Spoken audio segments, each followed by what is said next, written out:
Véritable bête noire du HAC depuis son retour en Ligue 1. 3 matchs et autant de défaites. On peut le dire, le dog n'est pas facile à dresser.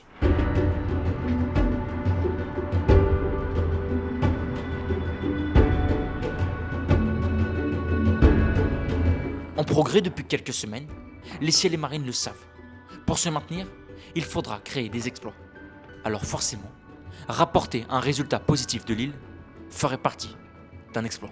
Être très bon défensivement,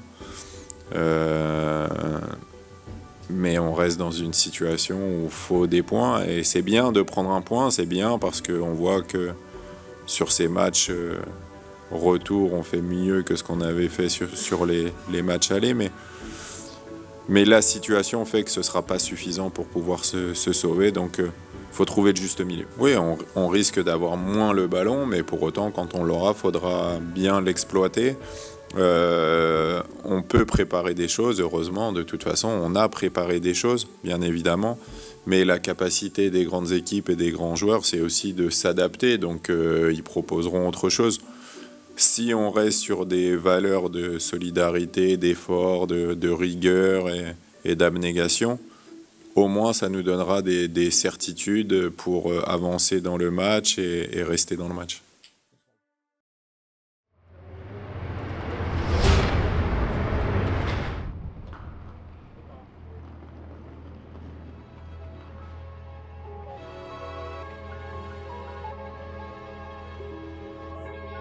C'est vrai que le coach nous avait donné des consignes et surtout apporter une sorte de, pas changement, mais essayer de relever la tête après l'égalisation à la dernière minute, le match d'avant contre Angers. Ça veut dire qu'on avait à cœur de revenir avec un résultat de Lille.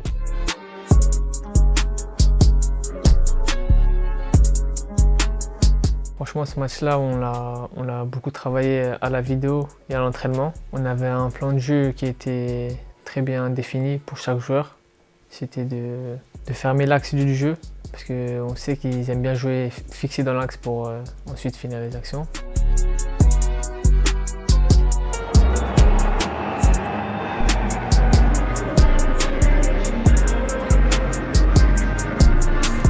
Nouveau visage au milieu de terrain dans le 11 titulaire de Didier Digard. Junior Manga, premier match et première titularisation en Ciels et Marines.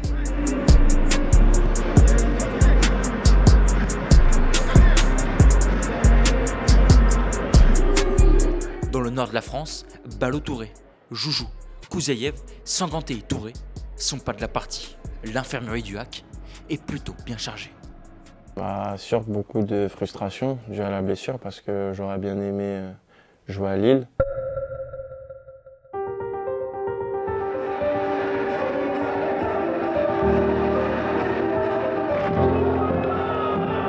Rapidement, on le comprend, on le voit et on le sent.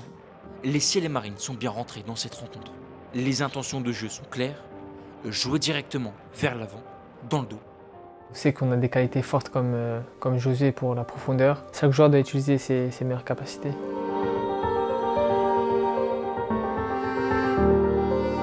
Et après une énième percée de Josué Casimir sur la droite, il obtient un corner.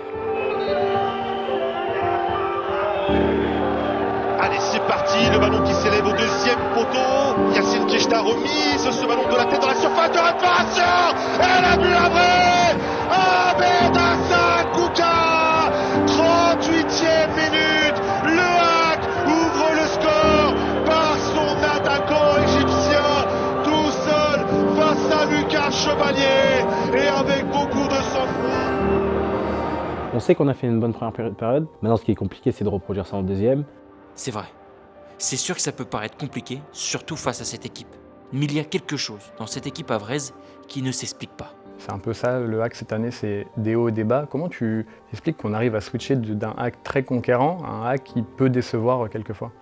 Dans le groupe, on a beaucoup de qualités, donc c'est sûr qu'on est capable d'exploits. Après, on reste quand même un groupe jeune. En Ligue 1, forcément, il y a des clubs un peu plus étoffés.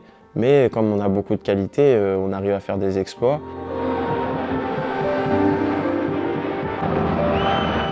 Antoine parle de clubs plus étoffés. Lille en est un, et pourtant, c'est ça le football. Personne ne peut dicter sa loi de façon certaine. Lille l'a compris ce soir-là. Le ballon au premier poteau. Le ballon repoussé par Lucas Chevalier. Mais c'est quoi cette partie de billard? Ouais, le deuxième but après 56e minute. Ah, le but confus, le coup de tête de Youté, la talonnade de Casimir. Et c'est Issa Soumaré. Beaucoup de joie au moment de ce but parce que c'était un match compliqué à l'extérieur et de réussir à mener 2 buts, c'est sûr que ça fait plaisir. On se donne de l'air entre guillemets et on sait que le match il prend une autre tournure, que maintenant on a 2 buts d'avance. On s'était mis en tête de mettre ce deuxième but pour pouvoir être en sécurité entre guillemets. Ça a changé la dynamique du match, on est plus passé dans de la gestion. Passer en mode gestion. Et en plus en face, ça commence à s'agacer.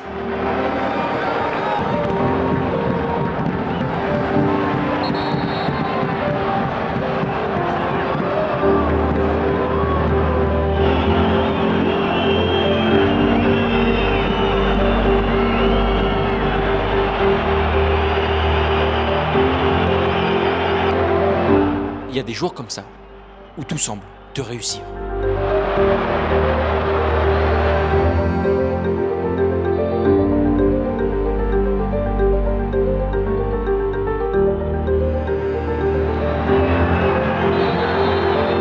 Comment tu l'as vécu, toi, la victoire à distance? Est-ce que ça a la même saveur? Est-ce que tu t'imaginais avec eux indirectement? Ça n'a pas la même saveur, mais vis-à-vis du groupe, aller s'imposer là-bas, j'ai ressenti vraiment beaucoup d'émotions pour le groupe. On sait qu'on est dans une période difficile, donc gagner contre Lille dans leur stade, c'est pas n'importe qui peut le faire. Et d'être dans le groupe ou pas, c'est quand même beaucoup d'émotions positives.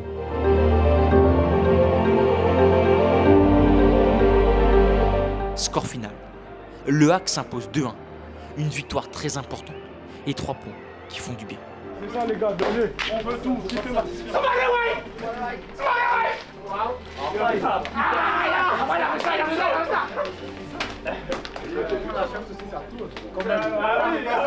la chance. Attends, vous croyez quoi? Que tous les jours la chance va aller aux autres? Faut qu'on continue à persévérer. Bien joué les gars, bien joué, bien joué, bien joué, bien joué. Bien joué. Les gars. C'est des matchs qui nous donnent espoir, qui nous redonnent de la vie. Il faut transformer ça sur le long terme. Ça, même si ça fait 1 mois et demi que je suis là, bah, je peux quand même le dire, on n'oublie pas d'où on vient. Ça veut dire qu'on sait très bien dans la position dans laquelle on est et que ce genre de performance-là, il faut les reproduire. Mais réitérer ce genre de performance, c'est justement ça, le plus difficile. On était plutôt confiants parce qu'on venait de gagner contre Lille. On savait aussi que Nice, c'était une grosse équipe. Ils étaient sur une bonne dynamique. On a quand même fait une bonne entame. Retour à la maison, Stade Océane.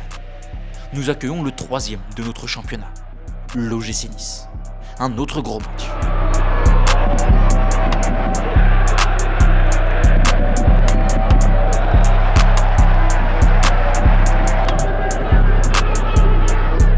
Dans le championnat, la Ligue 1, les matchs, ils jouent au détail.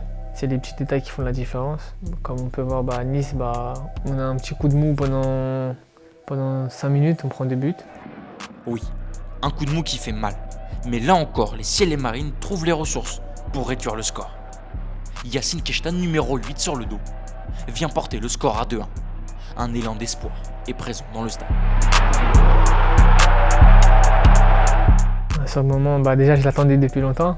Et ouais, sur le moment, j'étais content, heureux.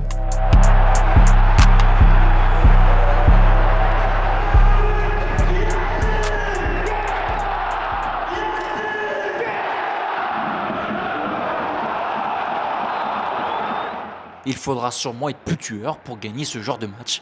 Et dans les derniers instants du match, Nice vient même porter le score à 3-1.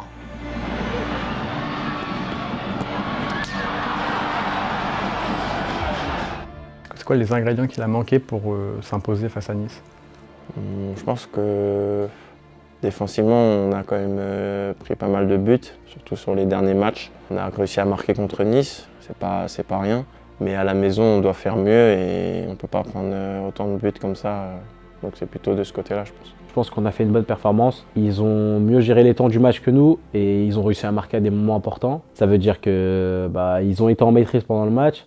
Après, franchement, ça s'est joué à des détails, mais le constat qu'on se fait, c'est que si on continue dans cette dynamique-là, c'est sûr que c'est la voie à suivre.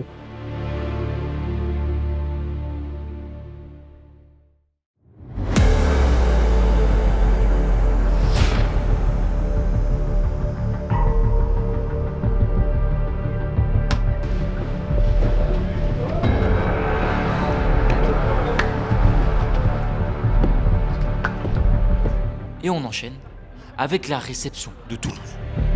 Aujourd'hui, les Ciel et Marines savent qu'en cas de victoire, ils peuvent sortir de cette zone de relégation.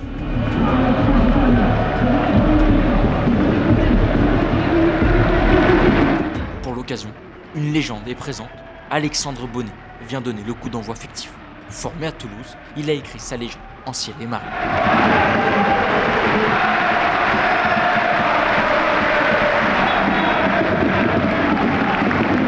Dès l'entame de cette première mi-temps, on le voit assez clairement, les Ciel et Marines ne sont pas dans leur match.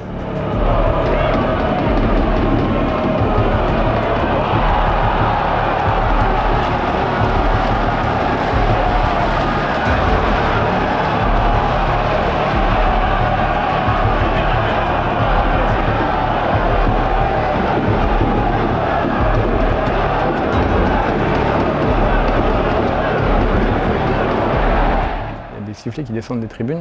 Comment tu le prends? Est-ce que tu estimes que c'est un petit peu sévère ou est-ce que tu te dis que c'est peut-être aussi parce qu'ils sont exigeants avec toi, ils savent que tu peux faire peut-être à leurs yeux plus? Comment tu le prends toi ces sifflets?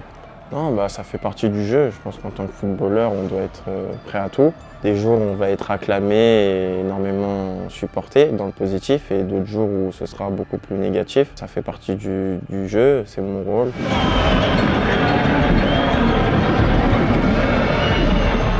Comparé à la dynamique dans laquelle on était des autres matchs, on a fait un peu moins, surtout en deuxième période. Et on a certains faits de jeu qui ont fait que le match a basculé, mais bon, c'est pas une excuse parce qu'on doit s'attendre à ça quand on joue au foot. Peut-être, je pense mentalement, on a eu un petit relâchement qui a fait qu'après on a sombré et le match s'est mal terminé. Dès le retour du vestiaire, une réaction est observable. Issa Soumaré vient égaliser pour le Hack.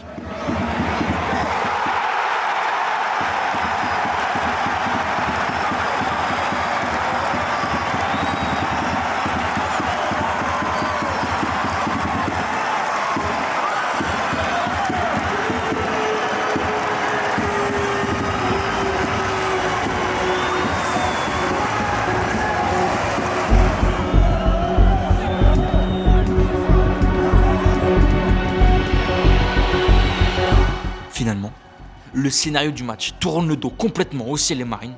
Penalty, exclusion, coup sur coup.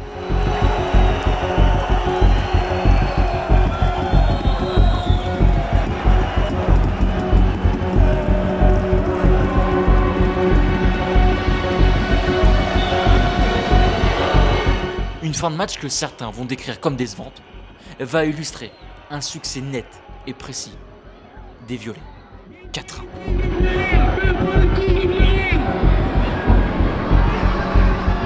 Comment t'es ressorti toi de ce match de Toulouse à la fin? Franchement, il y avait beaucoup de déception et j'étais frustré parce que, comme tu as dit, on sort de deux matchs où avec le ballon, ça se passe plutôt bien, on essaye d'amener des choses cohérentes. Et après, on arrive contre Toulouse, entre guillemets, une équipe de notre championnat. Entre guillemets, et on passe à côté. Et surtout, le plus dur, c'est de passer à côté à la maison. Avec tous les faits qu'on a vus à Toulouse et qu'on connaît, il y a eu des mots spéciaux du coach? Lui, en tout cas, il avait 100% confiance en nous. Alors il fallait que nous-mêmes, on ait confiance en nous et il fallait qu'on ne laisse personne nous laisser douter de nous. C'est-à-dire que quand on est ensemble et qu'on est conscient de nos qualités, rien ne peut nous arriver. Dès le lendemain, après l'entraînement, on est repassé à autre chose.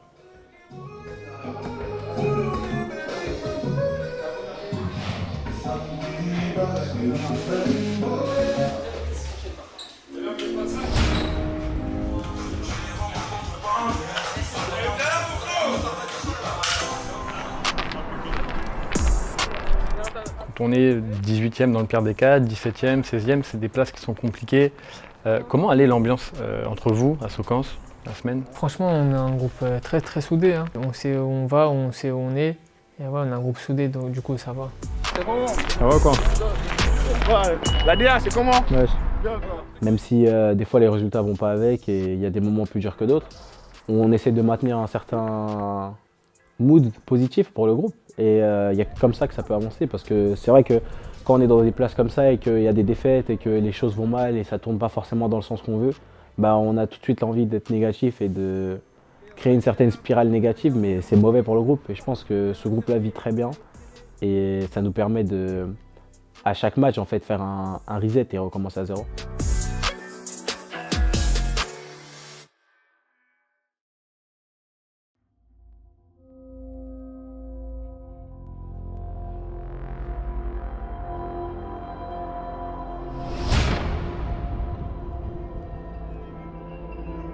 Le Nord, une terre qui avait plutôt bien réussi à nos ciels et marines. Alors pourquoi ce soir ne pas recréer un nouvel exploit? Avant ce match, on sent quelque chose de différent. Le groupe est soudé, uni, avec l'intime conviction qu'il va se passer quelque chose de grand. Je pense que le foot, c'est ça, hein. Chaque week-end est un nouveau challenge. Et du coup, quand le week-end d'avant, tu perds, bah, le week-end d'après, tu as juste envie de gagner, hein. Et tu donnes tout pour gagner. Dans les couloirs, dans les vestiaires, à l'échauffement, tout le monde est concentré. C'est un grand match ce soir et les Ciels et Marines doivent frapper fort. Tous les acteurs de la rencontre le savent, il faudra répondre présent.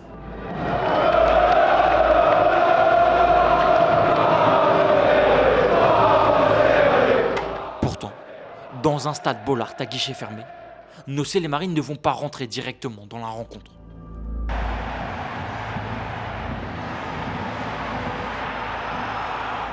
Dès la 28e seconde, penalty pour les 100 et or.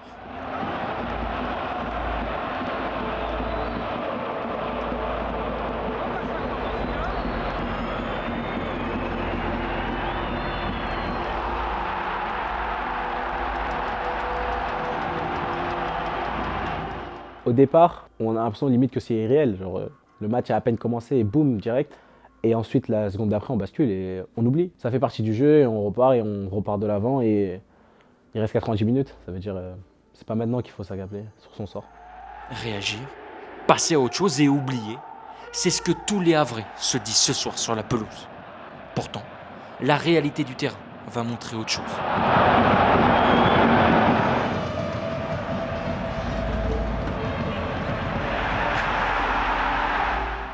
E minute, Lens porte le score à 2-0.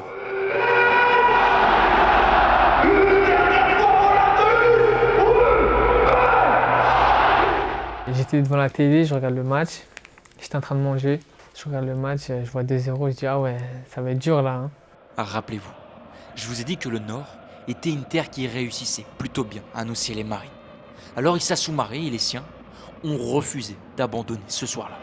Frappe d'Issa Soumaré, le but 28e minute, le but Havrais, signé Issa Soumaré, la frappe à une vingtaine de mètres du but. Ne pas abandonner, se maintenir, se sauver, c'est ce qui va animer les joueurs havrais.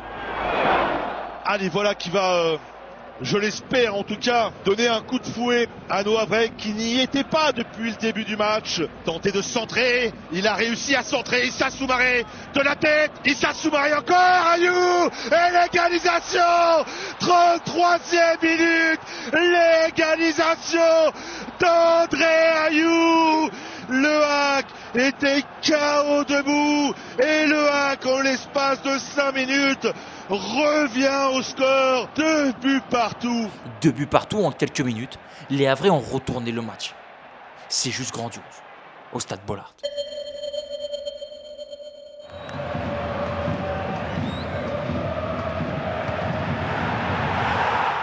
Et pour redonner de la joie à tout un peuple, quoi de mieux qu'un capitaine en chef de file. Florian Sotoka va assez rapidement, dès le retour des vestiaires, donner l'avantage au 100 et or, 3 buts à 2.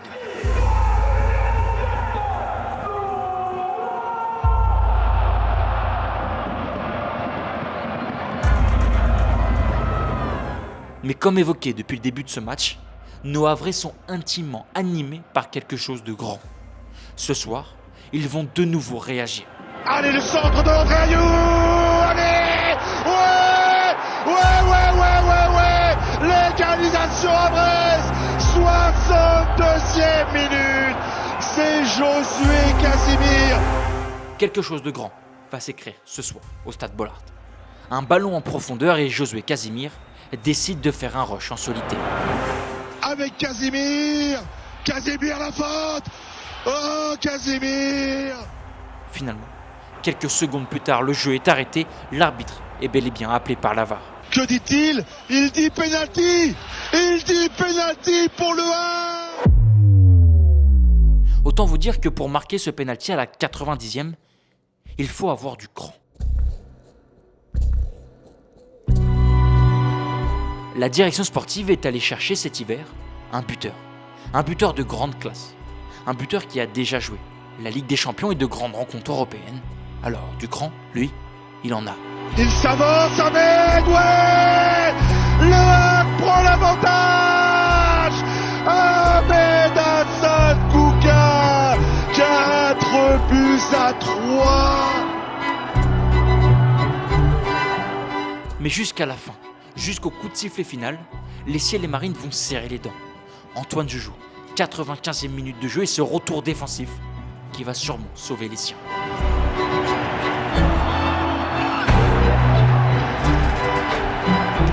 Et justement, c'est là qu'on voit l'unité qu'on peut afficher, la solidarité. J'ai fait le retour parce que je voulais pas qu'on prenne le but forcément, mais c'est vraiment cet esprit collectif et on est tous ensemble. Et même moi, en tant qu'attaquant, on voit que je dois revenir défendre au deuxième pour aider l'équipe. Donc c'est vraiment un esprit collectif. Score final 4-3, le Havre l'a fait, Lens est battu au Stade Bollaert. Au contraire, je veux travailler sur la confiance, qu'ils voient ce qu'ils sont en mesure de faire, en capacité de faire, dans un stade avec une ambiance comme celui-ci. Après avoir été mené, réussir à inverser les choses, ça prouve qu'on a des vraies capacités et qualités. Et il y a quelques semaines, c'était à Lille qui a enchaîné après avec des victoires contre Rennes et Monaco. Donc ce groupe a de la qualité et doit en avoir conscience. Le match qui arrive, c'est Saint-Etienne. C'est un match spécial parce qu'il faut prendre des points des deux côtés. Mais il est aussi spécial pour toi parce que tu joues Saint-Etienne, tu as joué à Lyon. Est-ce que c'est un match spécial en étant un vrai aujourd'hui? Ouais, de par le contexte et de par mon passif, c'est sûr que le match est super important pour l'équipe. C'est un concurrent direct au maintien. On joue à la maison, ça veut dire qu'on se doit de faire le travail et de repartir avec 3 points. Et en tant que Lyonnais, ouais, c'est sûr que c'est spécial de jouer Saint-Etienne. C'est plus un derby pour moi, mais ça reste un match particulier. C'est un concurrent direct, donc je m'attends à un combat vraiment très compliqué. Il va y avoir beaucoup d'intensité, beaucoup de duels, mais on a l'avantage d'être à la maison, donc on va pousser, on va tout donner et on doit s'imposer à la maison.